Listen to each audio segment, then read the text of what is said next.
100 రోజులు 100 తప్పులు, 5 ఏళ్ల తర్వాత రైతులకు తిప్పలు, 4 కోట్ల ప్రజలను నమ్మించి మోసం చేశారు, అధికారం ఇచ్చిన ప్రజలను అంధకారంలోకి నెట్టారు, 6 గ్యారంటీలు ఏమైనాయి, 420 హామీలు ఏమైనాయి, కాంగ్రెస్ తప్పుల లిస్టును విడుదల చేసిన బీఆర్ఎస్ పార్టీ. నిన్న బీఆర్ఎస్ పార్టీ ఒక లిస్టు విడుదల చేసింది.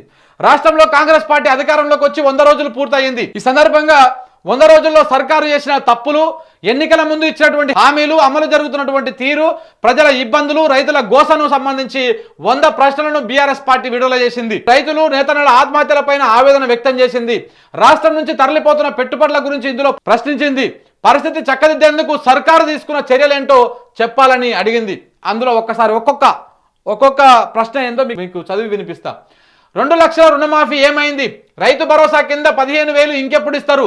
రైతు బంధును సీరియల్ లాగా ఎంతకాలం సాగదీస్తారు? వరి పంటకు ఇస్తానన్న 500 బోనస్ ఏమైంది? ప్రతి మహిళకు 2,500 రూపాయల హామీ మర్చిపోయారా? 3 నెలలైన పింఛను 4,000కు ఎందుకు పెంచలేదు?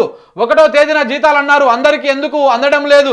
200 యూనిట్లు దాటితే మొత్తం కరెంటు బిల్లులు ఎందుకు ఫ్రీ అన్నారు, ఎందుకు కట్టాలి? గృహజ్యోతికి ఏటా 8,000 కోట్లు అవసరమైతే బడ్జెట్లో కేవలం 2,400 కోట్లే ఎందుకు పెట్టారు? అంటే ఎంతమంది లబ్ధిదారులను కోత పెట్టబోతా ఉన్నారు రేవంత్ రెడ్డి? చూడండి. దళిత బంధు పథకాన్ని అర్ధాంతరంగా ఎందుకు నిలిపివేశారు? అంబేద్కర్ అభయహస్తం పథకం అడ్రస్ లేకుండా ఎందుకు చేశారు? ఒకే ఒక్క రోజు ప్రజాభవన్కు వెళ్ళి ఆ తర్వాత ఎందుకు ముఖం చాటేశారు? ఎందుకంటే ప్రజలను కలవడం మన రెడ్డి గారికి ఇష్టం లేదు. పాపం పేద ప్రజలు వస్తారు ఆడికి. ఏ ప్రజలు వస్తారయ్యా? గదే బీసీలు, గదే ఎస్సీలు, గదే అణగారిన వర్గ బిడ్డలు. వాళ్ళు సమస్యల కోసం వస్తారు. గీ చిల్లర బీసీ బిడ్డలను, గీ దళిత బిడ్డలను కలుస్తారా నేను అని అహంకారం మన రెడ్డి గారి లోపల ఉంది కాబట్టి అందుకే ఆయన ఆడికి రాడనమాట. ఆ రోజు కనపడ్డాడు. ఈ మీడియా సన్నాసులు నిన్న రేవంత్ రెడ్డి అది పెడితే ఏమంటారు, ఒక్కడు కూడా ఈ ప్రశ్న అడగలే. సిగ్గులేని వాళ్ళు. మరి అడగాలి కదా జర్నలిస్టులు అనేటోడు. ఎంతసేపు నా రేవంత్ రెడ్డి గారు మీది మస్తు వెయిట్ ఉంది సార్ అని చెప్పేసి జోకుతున్నారు. కానీ ఎక్కడ కూడా కొంచెమైనా ఇట్లాంటి ప్రశ్నలు అడిగిరా? ఒకటన్నా అడగరు. అడిగితే ఎందుకంటే వచ్చే నెల నుంచి అయోధ్య రెడ్డి అందరికి ఎన్వలప్ కవర్లు ఆపేస్తాడు కాబట్టి. ఎన్వలప్ కవర్ రాకపోతే ఎట్లా? మరి మూతి మీద ఇంత వేయాలి కదా రోజు వాళ్ళకి. దళిత బంధు పథకాన్ని అర్ధాంతరంగా ఎందుకు నిలిపివేశారు? అంబేద్కర్ అభయహస్తం పథకం అడ్రస్ లేకుండా ఎందుకు చేశారు? ఒకే ఒక్క రోజు ప్రజాభవన్కి వెళ్ళి ఆ తర్వాత ఎందుకు ముఖం చాటేశారు? చిన్న లోపాన్ని భూతదంలో పెట్టి మేడిగడ్డ బ్యారేజ్ని ఎందుకు కుట్ర చేశారు? కల్పతరువు లాంటి కాళేశ్వరం ప్రాజెక్టును ఎందుకు పక్కన పెట్టేశారు? ఇప్పుడు వాస్తవానికి కూడా మిత్రులారా మీకు ఒక విషయం చెప్తా. ఇవాళ తెలంగాణ రాష్ట్రంలో నీటి సమస్యలు చాలా ఉన్నాయి. తాగునీటి సమస్యలు ఉన్నాయి, సాగునీటి సమస్యలు ఉన్నాయి. కానీ మన పాలకులకు నిజంగా తెలంగాణ ప్రజల మీద ప్రేమ ఉంటే, తెలంగాణ ప్రాంత రైతాంగం మీద చిత్తశుద్ధి ఉంటే, నిజంగా వీళ్ళకి ఈ గడ్డ మీద ప్రేమ ఉంటే, రైతాంగం మీద ప్రేమ ఉంటే, వీళ్ళు ఇయ్యాలటికి కూడా 100 రోజులల్లా దగ్గర 120 టీఎంసీలు ఎత్తిపోసుకునే అవకాశం మనకు ఉంది. ఇప్పటికీ రోజు మేడిగడ్డ దగ్గర నుంచి ఎంత పోతాయంటే నీళ్ళు, ప్రాణహిత నుంచి ఎన్ని నీళ్ళు పోతావయ్యా అంటే రోజుకు 1-1.5 టీఎంసీ నీళ్లు ప్రాణహిత నుంచి వచ్చి పోతా ఉన్నాయి. కానీ ఆ నీళ్ళను ఎత్తిపోసుకోవడానికి కాంగ్రెస్ ప్రభుత్వం ఎక్కడ కూడా సిద్ధంగా లేదు. వచ్చినటువంటి చుక్కని కాపర్ డ్యామ్ కట్టో లేకపోతే ఏదో ఒక విధంగా కట్టి ఆ చుక్కను తీసుకొచ్చుకొని ఎత్తిపోసుకొని అన్నారంలో పోసుకొని, అన్నారం నుంచి సుందిలలో పోసుకొని, సుందిల నుంచి ఎల్లంపల్లిలో పోసుకొని, ఎల్లంపల్లి నుంచి హైదరాబాద్కు తాగునీళ్ళు తీసుకురావచ్చు. ఆ కింద ఉన్నటువంటి మిడ్ మానేరో లేకపోతే ఎల్ఎండినో ఇట్లాంటివన్నీ నింపుకొని నీళ్ళు ఇవ్వచ్చు. కానీ ఈ సన్నాసులకు ఎంతసేపు ఉన్న కాళేశ్వరాన్ని బొందబెట్టాలి. నీళ్ళు ఇస్తే ఎట్లా? మళ్ళా ప్రజలు బాగుపడతారు, పంటలు పండిస్తారు, మేము బోనస్లు ఇవ్వాలి. కాబట్టి ఇవన్నీ బంద్ పెడితే తప్ప మా వ్యవహారం నడవదు. అందుకనే ఎక్కడ కూడా నీళ్ళు ఎత్తిపోసుకునేటువంటి అవకాశం ఉన్నా కానీ ఆ పని చేస్తలేనటువంటి కాంగ్రెస్ ప్రభుత్వానికి మనము తూర్పు తిరిగి దండం పెట్టాలి. ఒకసారి ఆలోచన చేసుకోండి. రైతాంగానికి ఇవి తెలియదు, రైతులకు ఇవి తెలియదు. మన భూములు ఎండిపోతూ ఉన్నాయి, మన బోర్లు ఎండిపోతూ ఉన్నాయి. ఏందిరా ఈ గోసన బాధపడతా ఉన్నారు తప్ప అసలు సమస్య ఏందని తెలుస్తలేదు. కాళేశ్వరంలో నీళ్లు ఉన్నాయి, ఎత్తిపోయేనిక వీళ్ళకి క్షేత్రం అయితే లేదు. ఇది అసలు కథ. ఇలాంటి సన్నాసులు, జర్నలిస్టులుగా ఉన్నటువంటి సన్నాసులు వీళ్ళు దీని గురించి మాట్లాడనియ్యరు ఎవరితోని కూడా. భూగర్భ జలాలు అడుగడుతున్న చెరువులు ఎందుకు నింపడం లేదు? ఎట్లా నింపుతారు? నీళ్ళు ఉండాలి కదా. కాళేశ్వరం నీళ్ళు, కృష్ణా నీళ్ళు తేవాలి కదా. ఆ దమ్ముందా వీళ్ళకి? ఎందుకు నింపుతారు? పంట చేతికొస్తే సమయంలో రైతులకు సాగునీళ్ళు ఇవ్వకపోవడం ఘోరం కాదా? 10 ఏళ్ల తర్వాత పచ్చని పంటలు ఎండిపోవడం మీరు చేసిన పాపం కాదా? వేలాపాలా లేని కోతలు, కరెంటు శాఖతో ఇంకెంతమంది రైతులను బలి తీసుకుంటారు? సమైక్య రాష్ట్రంలో కొనసాగిన రైతు ఆత్మహత్యలను మళ్లీ తరలేపడం నేరం కాదా? పంజాబ్ను తలదన్నిన తెలంగాణను కరువుకు కేరాఫ్గా ఎందుకు మార్చారు? యాసంగి సాగు గణనీయంగా తగ్గిన ప్రభుత్వం తీసుకున్న చర్యలేమి? వాటర్ ట్యాంకులతో పంటలు కాపాడుకునే దుస్థితి ఎందుకు కల్పించారు? బోర్ల రామరెడ్డి ఎదుర్కొంటున్న ఆనాటి పరిస్థితి మళ్ళీ రైతులకు ఎందుకు వచ్చింది? పల్లెలు పట్టణాల్లో నిరంతర విద్యుత్ సరఫరాకు ఎందుకు పాతరేశారు? నాణ్యత లేని కరెంటు వల్ల కాలిపోతున్న మోటార్లకు బాధ్యులెవరు? మళ్ళీ ఈ కరెంటు లేని నాణ్యత లేని కరెంటు అంటే మా అమ్మ ఊర్లో చేస్తుంటుంది వ్యవసాయం.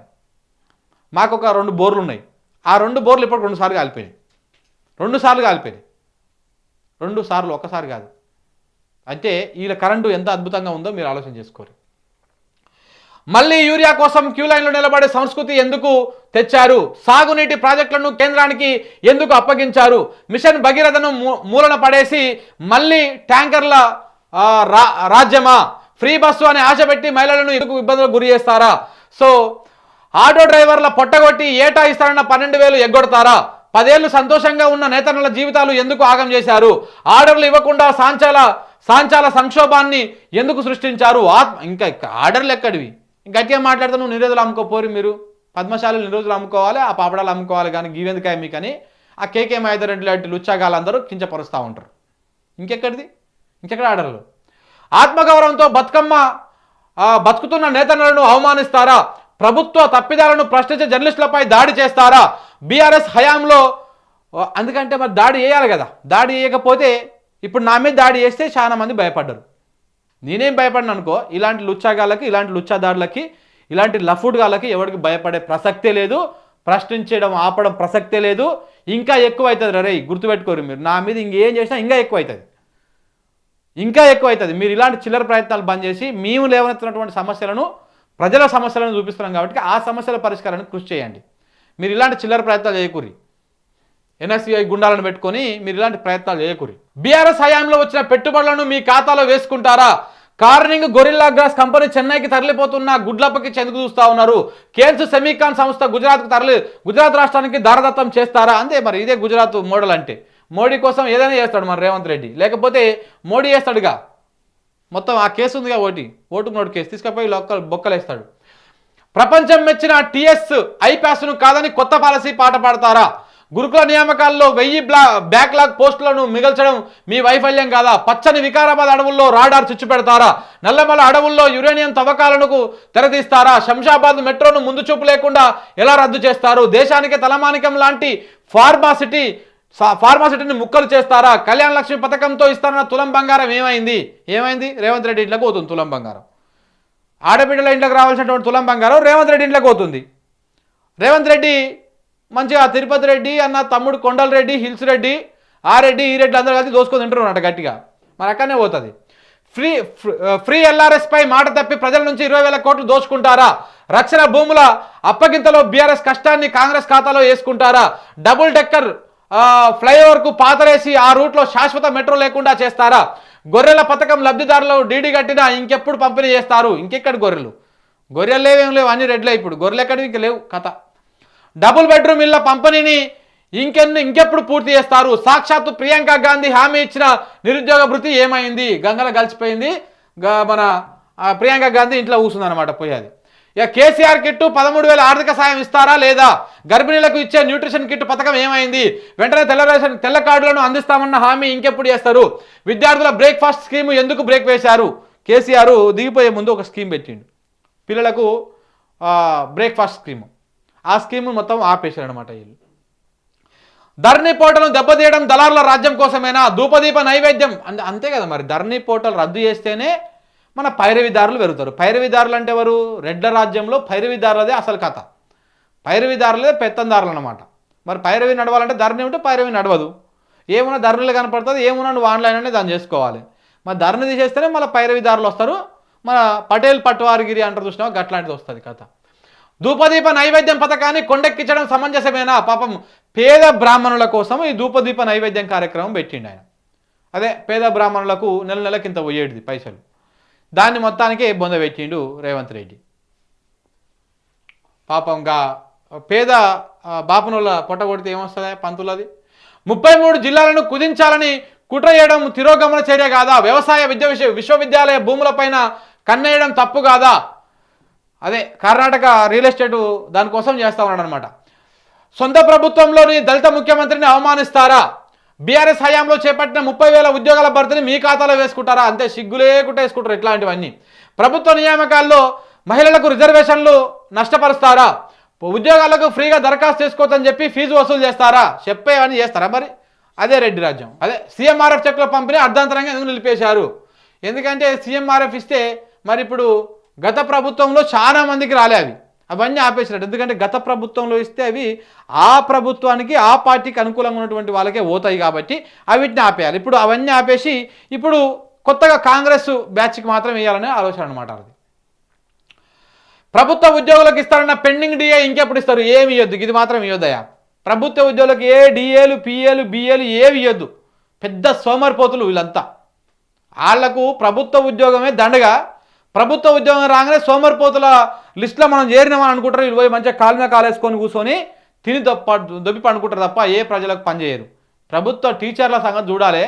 పోయి నువ్వు ఏ ప్రభుత్వ స్కూల్లో కెమెరా పెట్టినా కానీ మంచిగా ఇట్లా రీల్స్ చూసుకుంటున్నావు, లేకపోతే ఆడుకుంటున్నావు, ఫోన్లు చూసుకుంటున్నావు కూర్చుంటారు తప్ప ఈ పంతులు వీళ్ళకు ఉద్యోగాలు దండగానే, వాళ్ళకి జీతాలు దండగానే.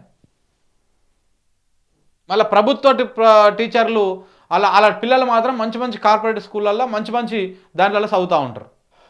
3 నెలలుగా పిహెచ్సిల్లో పనిచేస్తున్న వైద్య సిబ్బందికి జీతాలు ఇవ్వరా? ఎందుకు ఇస్తారు? ఇయ్యారు. అట్లాంటివన్నీ ఏం చెప్పినాక సెక్రటరియట్లా గట్లాంటి సోమరిపోతులకు కొంతమందికి ఇచ్చిరు అనుకో, మస్తు జీతాలు పడ్డాయి అని ప్రచారం చేస్తారు. మరి గాలకి ఇస్తే ఏడ ప్రచారం చేస్తారు? ప్రచారం చేస్తే ఇస్తాడు రేవంత్ రెడ్డి. 38 మందికి పైగా ఆటో డ్రైవర్ల బలిదానాలకు బాధ్యులు మీరు కాదా? 175 మంది రైతుల ఆత్మహత్యలకు కారణం మీరు కాదా? సిరిసిల్లలో మళ్ళీ నేతల ఆత్మహత్యలకు తెరతీసింది మీరు కాదా? గురుకులాల్లో విద్యార్థినుల ఆత్మహత్యలు మీకు కనిపించడం లేదా? పంచాయతీ ఎన్నికల్లో పెట్టకుండా స్పెషల్ ఆఫీసర్ల పాలన ఎందుకు అప్పగిస్తారా? అప్పు చేయడం తప్పు అని మీరే వేల కోట్ల రుణాలు ఎలా తీసుకుంటారు?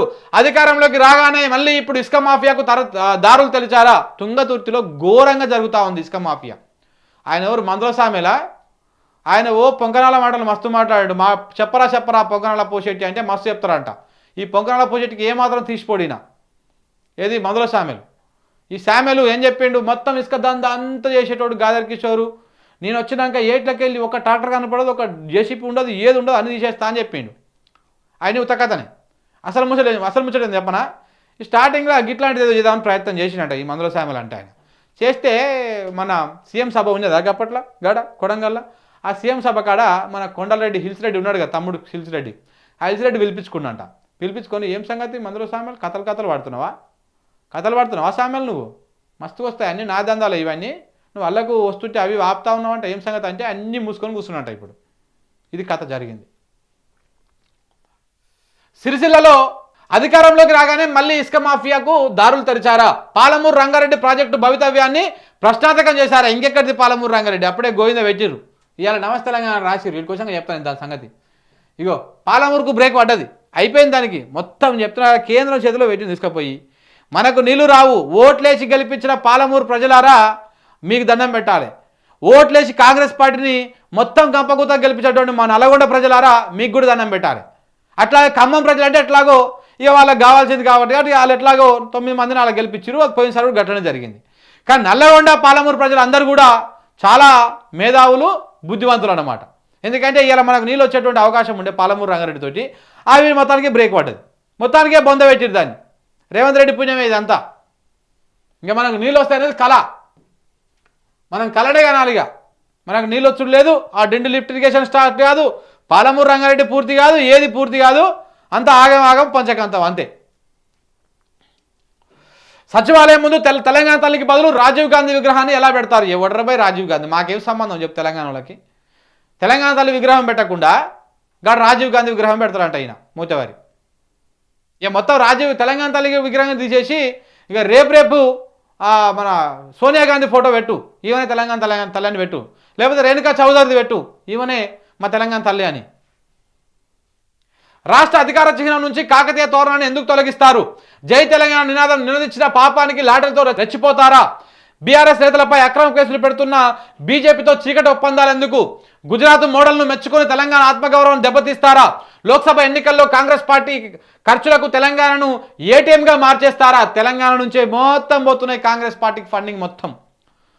ఈ రేవంత్ రెడ్డి పైనటువంటి సోనియా గాంధీకి ఎంత, నేను దగ్గర 5 నుంచి 10,000 కోట్లు పంపిస్తాను మీకు, 5 నుంచి 10,000 కోట్లు ఇల్లీగల్గా అని చెప్పొచ్చి ముఖ్యమంత్రి పదవి ఎక్కినట మన రేవంత్ రెడ్డి గారు. ఇది జరుగుతున్నటువంటి చర్చనే, ఇది కాంగ్రెస్ పార్టీ జరుగుతున్నటువంటి చర్చనే. లేకపోతే ఈ సీనియర్ నాయకులు ఉన్నటువంటి మన ఎవరు ఉత్తమ్ కుమార్ రెడ్డి, ఈ రెడ్లు మన కోమటిరెడ్డి వెంకటరెడ్డి, ఈ రెడ్లందరినీ కాదని ఎందుకు ఇచ్చి నాకు సీఎం పదవి, నేను ఇస్తా, ఒకవేళ మీరు నాకు పదవి అనుకో అంత గుంపుకే ఎత్తుకొని పోతా, నేను మొత్తం బీజేపీతో జాయిన్ అవుతా అని చెప్పిందంట. అందుకు సచిన్ ఇచ్చిరాళ్ళు, వాళ్ళకి కావాల్సిందే పశలే కదా. పరిపాలనను గాలికి వదిలేసి ఢిల్లీ చుట్టూ చక్కర్లు కొడుతూనే ఉంటారా? బీఆర్ఎస్ కార్యకర్తలపై కక్ష కట్టి ఇంకెన్ని అక్రమ కేసులు పెడతారు? పచ్చడి తెలంగాణను కరువుకు కేరాఫ్గా మార్చింది మీరు కాదా? రైతు బంధు అడిగితే చెప్పుతో కొట్టండి, అన్నదాతలను కొట్టడాన్ని అన్నదాతలు అవమానిస్తారా? కౌలు రైతులకు ఎకరానికి 15,000 హామీ ఇంకెప్పుడు నిలబెట్టుకుంటారు? వ్యవసాయ కూలీలకు 12,000 ఇస్తామని మాట మర్చిపోయారా? విద్యార్థులకు ఇస్తామన్న 5 లక్షల విద్యా భరోసా కార్డు, అదే క్రెడిట్ కార్డు ఎక్కడవే? ఆయన చెప్తాడు మన బట్టి విక్రమార్క, క్రెడిట్ కార్డు ఇస్తాం, బ్యాంకులతో మాట్లాడిస్తాం. క్రెడిట్ కార్డు ఇస్తే ఎవడు కడతాడు బిల్లు? నువ్వు కడతావు. బట్టి విక్రమార్క ఎవరు కడతారు? ఇంకోటి ఏంది, 12 ఏళ్ళు పైబడి చదువుకున్నటువంటి ప్రతి యువతికి ఎలక్ట్రిక్ స్కూటర్లు ఎప్పుడు ఇస్తారు? యూత్ కమిషన్ ఏర్పాటు, 10 లక్షల వడ్డీ లేని రుణాలు హామీ ఏమైంది? తెలంగాణ అమరవీరుల కుటుంబాలకు ఇచ్చినటువంటి హామీ మర్చిపోయిర్రా? పాపం వాళ్ళకు 250 గజాల భూమి ఇస్తా అన్నాడు. ప్రతి నెల ఎంత ఇస్తాడా? 25,000, 25,000 కాదు, ప్రతి నెల ప్రతి కుటుంబానికి 25,000 రూపాయలు ఇస్తానన్నాడు. అది ఎక్కడ పోయినా తెలియదు. ఎస్సీ విద్యార్థులకు ఇస్తానన్న విద్యాజ్యోతుల పథకం గుర్తుందా? పవర్ లూమ్స్ ఇతర పరికరాలపై 90% సబ్సిడీ గ్యారంటీ ఏమైంది? దివ్యాంగులకు 6,000 పింఛన్ హామీలు పూర్తి స్థాయిలో అమలు చేసేది ఎప్పుడు? మేనిఫెస్టోలో 1.7 లక్షల కోట్ల హామీ ఇచ్చి బడ్జెట్లో నిధులు కేటాయించారా? 10 ఏళ్లలో పెంచిన హైదరాబాద్ బ్రాండ్ ఇమేజ్ని 100 రోజుల్లో దెబ్బతీస్తారా? ఎన్నికలకు ముందు మీ పార్టీ ఇచ్చిన 5 డిక్లరేషన్లు మీరే రాస్తారా? బాబుతో కలిసి తెలంగాణ ప్రయోజనాలను దెబ్బతీసే కుట్ర కుతంత్రాలు చేస్తారా? విభజన హామీలను నెరవేర్చని కేంద్రంపై అంత ప్రేమ ఎందుకు?